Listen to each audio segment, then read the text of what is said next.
the epidemiology, because those who are out and about tend to be younger, and those are the ones that are getting infected. And we have seen, with increasing case numbers in individuals, you will see increased hospitalizations and you will see increases in ICU. So that is something that we have seen in other countries. And if you remember, in the beginning of the pandemic, most of the cases that were being detected were severe cases, because this, at the beginning of any epidemic, any pandemic, is focused on those who seek health care. And so most of the individuals who are identified as cases in the beginning of any outbreak tend to be older, because they're the ones that are at risk for higher risk of severe disease, and those are the individuals who seek care. With the situation in Brazil and in other countries that are seeing increases in cases, and we are seeing, you mentioned the variants, there are different virus variants that are circulating. The 3 virus variants that we are tracking, the B117, the B1351, and the P1 that is circulating in Brazil, is associated with increased transmissibility. There are some preliminary studies that suggest that there's increased transmissibility. If you have increased transmissibility, you will have increased case numbers. You'll have increasing numbers of patients that will require hospitalization. You'll have increases in those that are developing severe disease, and that can have an impact on the burden of the healthcare system, which can result in increases in deaths. And unfortunately, we have seen that in a number of countries as well. The best thing that we can do right now, even with these virus variants, we know that the public health and social measures work against these virus variants, including the infection prevention and control measures in healthcare facilities as well as outside of healthcare facilities. So the best thing that we can do now is try to drive down transmission everywhere we can, and prevent as many infections as we can, so that we don't have as many cases that are progressing to severe disease and death. Dr. Ryan, you want to add? Well, just to emphasize what Maria said, there's clearly been a nationwide increase in Brazil, and that's north to south, and that Manaus and Amazonas was really in a very, very difficult situation quite recently. The number of cases and the intensity of that has dropped, but the problem is still very, very much there. And even in Amazonas right now, we're still talking about 80% plus ICU occupation, and overall COVID-19 bed occupancy is nearly 60%. And that's in the context of falling numbers, so that pressure is still there. But what we've seen is similar patterns starting to emerge in other parts of Brazil, particularly in the northeast, and even all the way down to the south. We see similar patterns. What Maria said, I think, is key.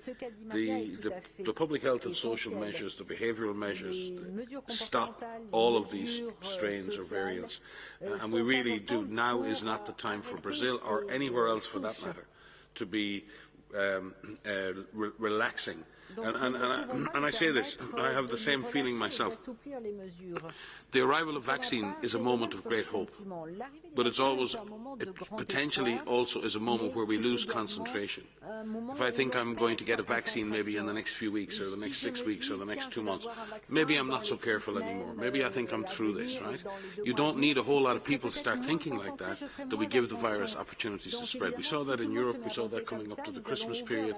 Small changes in the behaviour of a large number of people can lead to huge changes in the epidemiology of this virus. I think we need to have learned that by now. So when we change our behaviour, the virus changes in terms of its capacity. So we need to adapt our behaviour carefully, systematically, and we need to be very careful when exiting public health and social measures, however difficult they are. The states and the municipalities there's 5,600 municipalities in Brazil, I think, Mariangela will tell me if I'm wrong. It's a complex country. Each and every one of those municipalities is unique. They're all fighting very, very, very hard, and they all require, and the states and the government of Brazil require our full support. But the story in Brazil can be and will be repeated elsewhere if we stop implementing the measures as we need to implement them. We need to support communities to do that, not criticise communities. who do that. And this is going to be the case in the Americas, in Europe, and everywhere else. The process of realizing the benefits of vaccination are going to be about doing the other things really well.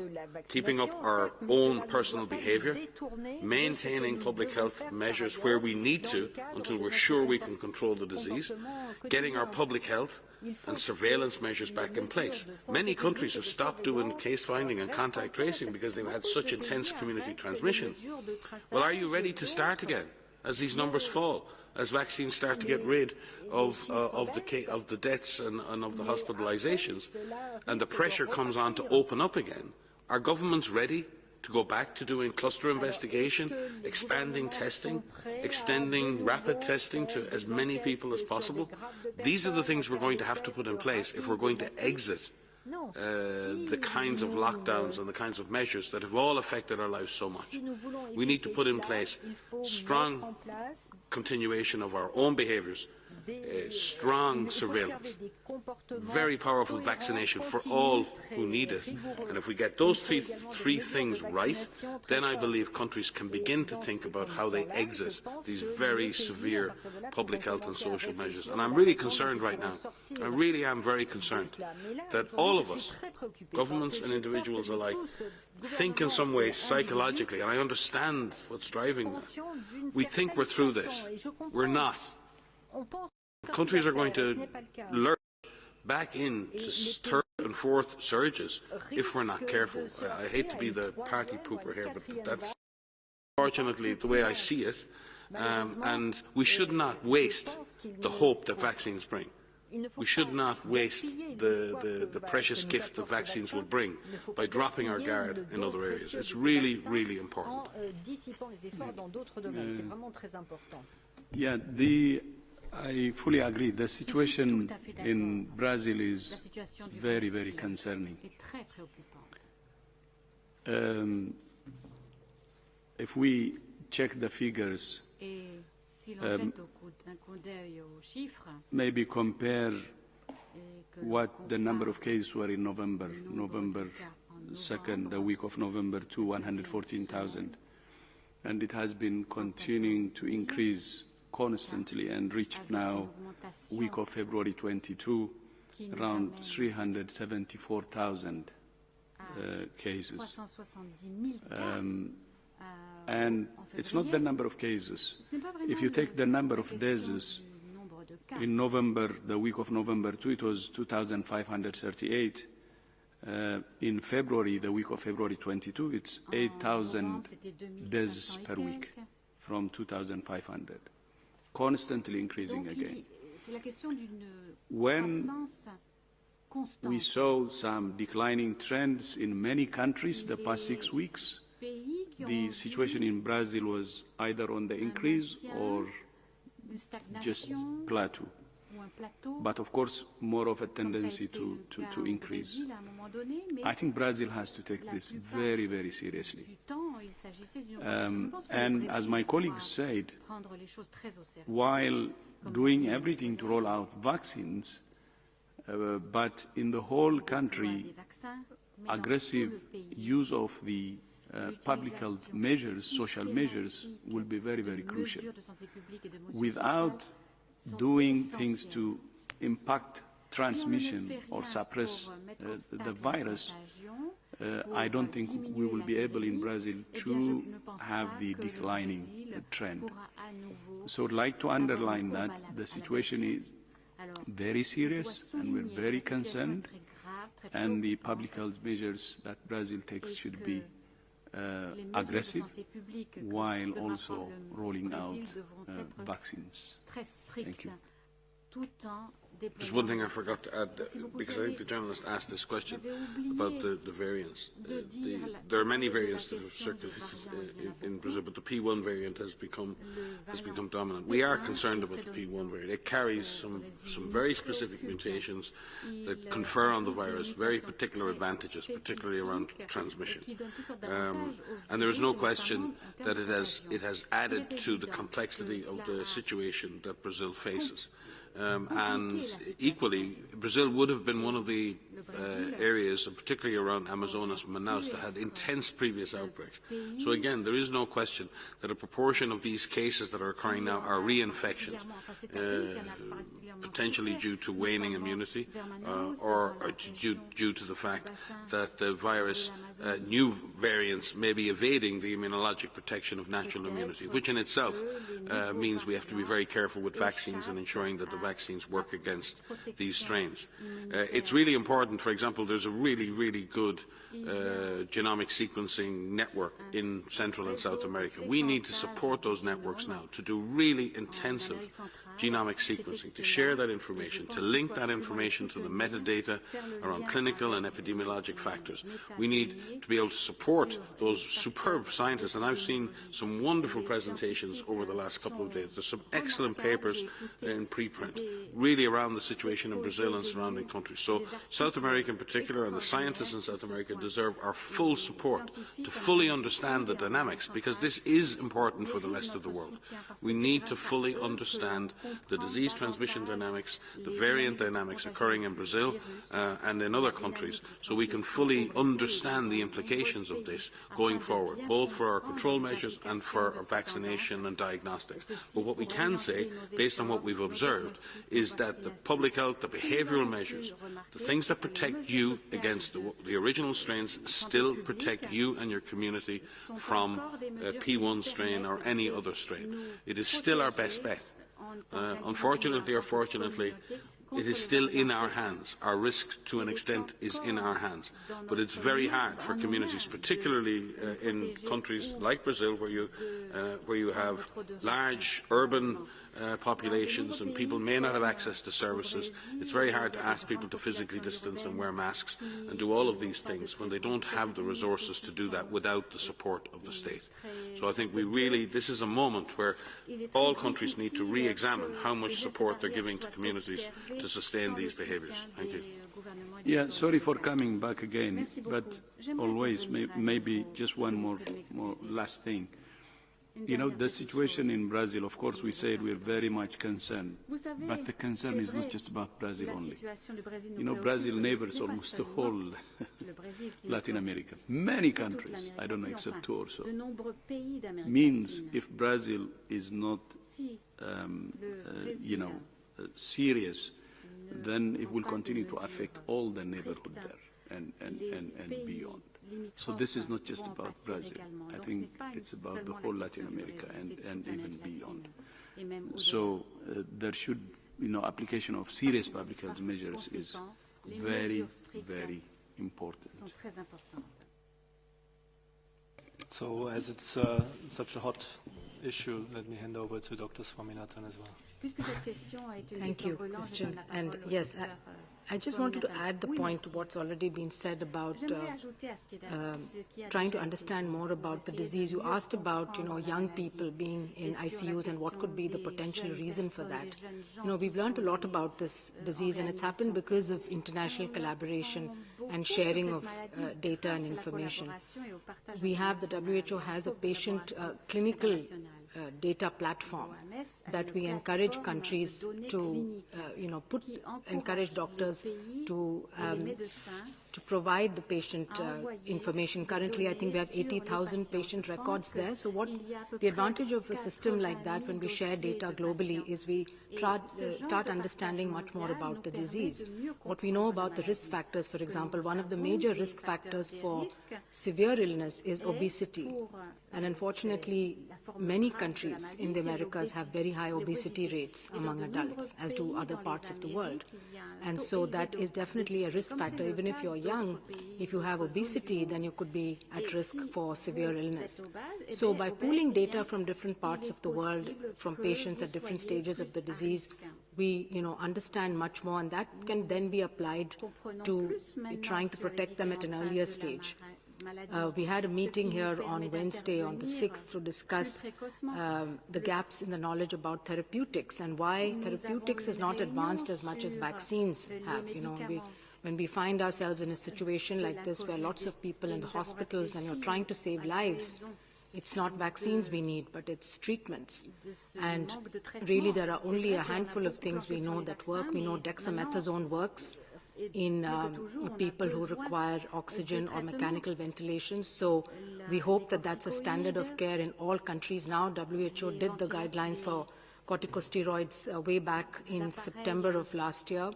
Since then, we've provided recommendations, mostly negative recommendations on hydroxychloroquine, on lopinavir, ritonavir, and we're currently looking at the IL-6 inhibitors, for which there is some emerging evidence from trials, as well as drugs like ivermectin, which still has very poor quality evidence, but our guideline development group is looking at it. We're constantly updating our clinical management guidelines. It's a living review, a living guideline. Every time there's new evidence, it's put on there. This will help clinicians and those who are looking after patients to provide the best available care. But again, we need a focus on developing better treatment for COVID-19 because, you know, we will have the vaccines, we will have people covered with vaccines. Hopefully we will reduce significantly the number of people who get ill, but there will still be people who catch COVID and who get ill and would need to be treated. So again, a call for more global collaboration. We haven't advanced as much on treatments as we have in vaccines. We need drug developers, we need academics, we need global funding agencies to support this area of work. And Brazil is a leader in research and innovation. It has several very strong institutions, and they can contribute to this global quest. Thank you. Thank you very much all for these important points. With this, we move to Christophe Vogt from Agence France Presse. Christophe, unmute yourself, please.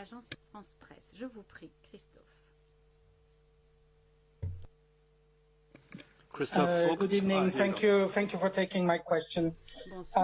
Just one remark, if I may. There was talk of a preliminary report from the from China experts on February 12th. But my question is about production. I was just wondering, there have been several deals that have been made in the last couple of weeks, Sanofi, Merck, with Johnson & Johnson and Pfizer. Do you have any idea how much those deals represent in rise of production? And I would just like to, if you could give us a little bit more information on the summit on production that you're going to have next week. Who will be there and what is it going to be exactly about? Thank you. Thank you, Christophe. And Dr. Swaminathan, please. Thank you for that question, Christophe, and perhaps Dr. Kini might want to add.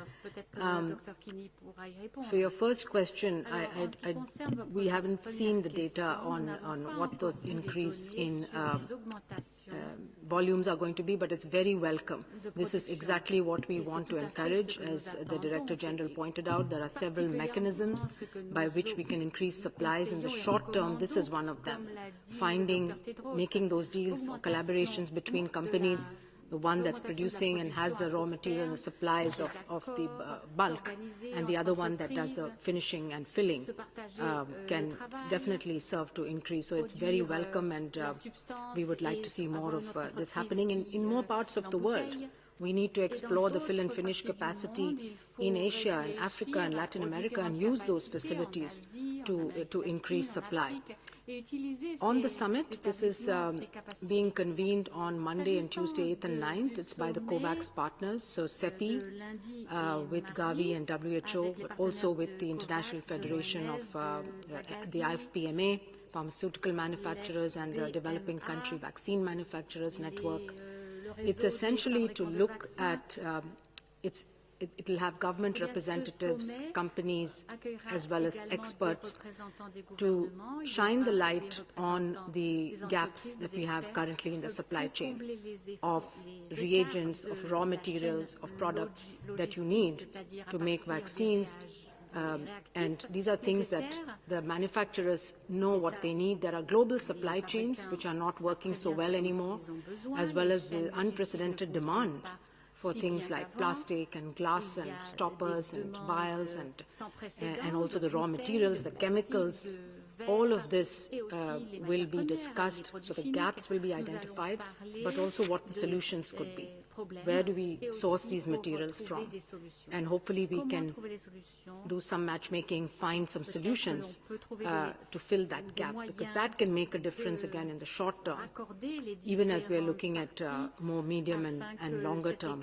So the summit is really focusing on that upstream area of the gaps, how they can be filled, and for solutions to be found. And then WHO will also continue a stream of work on technology transfer that we're now developing with the partners, where we would like to encourage the transfer of technology, be it mRNA platforms or viral vectors, to those recipients in different parts of the world which might have infrastructure and capacity available, but may not have this particular technology. And so if we can arrange the technology transfer in a voluntary manner through interested parties, we can build capacity not just to make vaccines for COVID, but for other infectious diseases, for future pandemics, to address pathogens which kill a lot of people every year, like tuberculosis.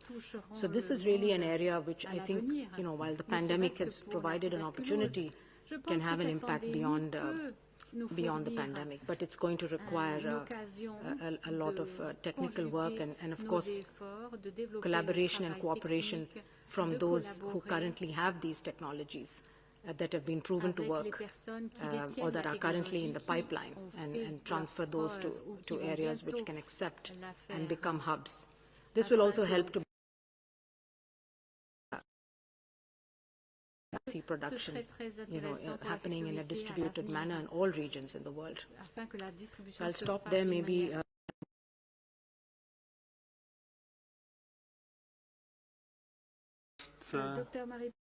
Thank you. Thank you. Just one comment. I think that Soumya covered it very extensively. Is that we need to move beyond just IFP. So it's excellent that IFP-MA companies help each other, but we need also to go beyond. And there are many generic drug manufacturers who have a high record in terms of being able to operate under good manufacturing practices, which could also help on this process. Dr. Simao, please. Just to complement, because we are talking about increasing capacity for increased number of doses, availability to the world, which is excellent. So these bilateral agreements and the all movements to increase capacity are welcome.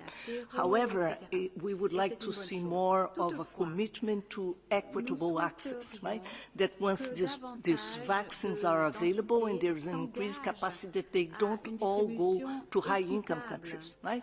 That there is a commitment, a strong commitment to ensure that the COVAX facility has access, and because through the COVAX facility we have a mechanism to make these vaccines go to low and middle income countries, upper middle income countries, everyone in this planet. So it's very important that this type of increased capacity helps to the world to achieve greater equity. And the DG has called, our Director General has called many times for industry to commit to ensuring that there is equitable access to the vaccines that are produced. So it's a very good point. Thank you. Thank you very much, and thank you very much also, Dr. Kini. We have time for one, maybe two more questions. Oh, no, we have one more question, right? And then we change continent. We go to Latika Bourque from Sydney Morning Herald. Latika, please. Morning Herald. Latika, je vous prie. Thank you so much to be lucky last, much appreciated. And just to be to push the friendship, I'm going to ask two questions. Dr. Tedros, you will obviously have seen this letter by the 24 scientists saying that they believe there should now be an investigation held independently of the WHO's own probe because they don't have confidence in what the WHO has been able to unearth in China. Would you agree with that? And secondly, you no doubt saw Italy blocking supply of vaccines to Australia. They have cited the reason being that Australia has eliminated coronavirus, so it doesn't need the vaccines as swiftly as possible. Is that, in your opinion, a fair and reasonable excuse and justification for blocking supply of vaccines to other countries? Thank you. Dr. Ryan, please.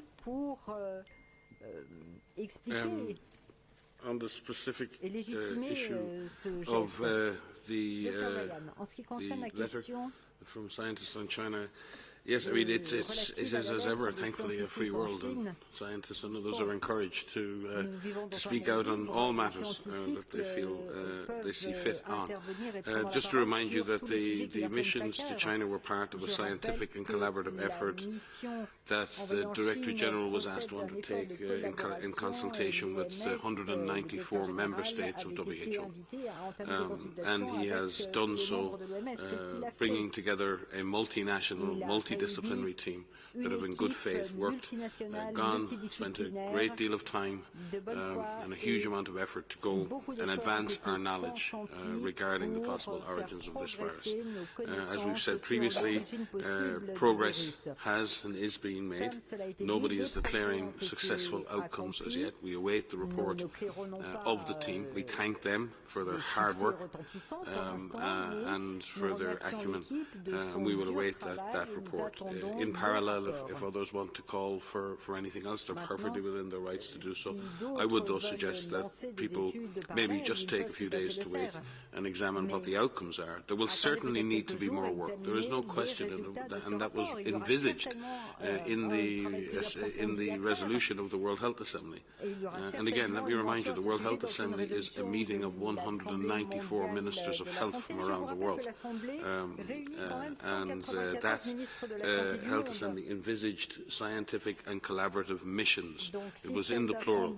There was a fundamental understanding, even at that time, that it was going to take time and potentially multiple missions to fully understand this. We have said this again and again in the past with regard to previous emerging disease outbreaks, that it is very difficult and sometimes takes years, if not decades, to understand disease origins. I've alluded to Ebola, which we don't fully understand yet, the origins issues in Ebola. We don't understand all of the pathways into humans. We certainly don't understand that for SARS-1. We don't fully understand that for SARS-CoV-2. This is a process of discovery, and it is a process of working in new ways with all countries.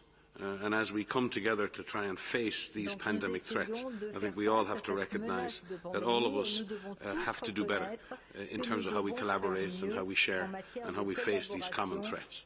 It's a journey of learning, a journey of solidarity, and I believe that the mission will demonstrate progress, and the Director General will receive that report, and he will have his view as to what further work needs to be done, and that will be reported to the Assembly in due course in May. Thank you. Well, Bruce, I don't know if you want to take the issue. Thank you, Mike. Maybe I'll just add a bit, because she wants to hear from me too. So you have covered almost everything, but just a bit.